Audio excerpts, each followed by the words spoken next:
And it would be possible to build a commercial space station from the ground up, meaning you just start building it like the ISS.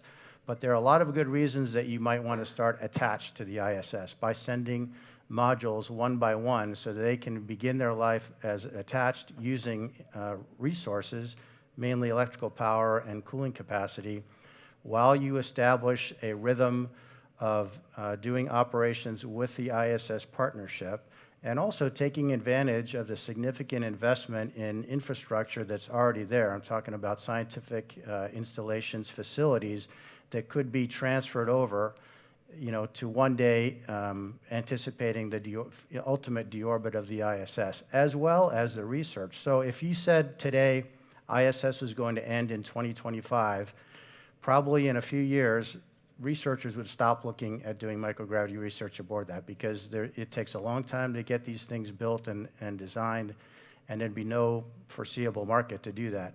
So by starting something sequentially, you have the option of transferring the research community, both the hardware but also the research, to an on-orbit platform. And then when the time comes, you could separate and have a standalone space station that has a mix of commercial users. Now, Charlie mentioned this term anchor tenant. I don't really like that idea, because in the perfect world, the government is a customer, but not the customer. Now, they could be the majority customer, but we'd like to target this to have customers from all over. Now, who are these customers? In the long term, for sure, there's going to be demand. There's a lot of work that's going on the ISS that will need to be continued to support longer deep space exploration. I'm talking about on the part of the agencies that are now involved. So all of the life sciences research on the effects of the human body should continue, but it's not just people.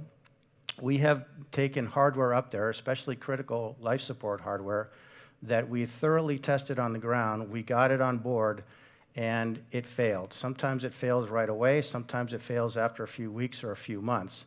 When you're in low Earth orbit, it's pretty easy to fly up a spare and to fix it. When you're in lunar orbit or on your way to Mars, that's not going to be possible. So you really have to be able to test these systems in the same environment that they're going to endure in microgravity in order to get them work, and we need a platform to do that.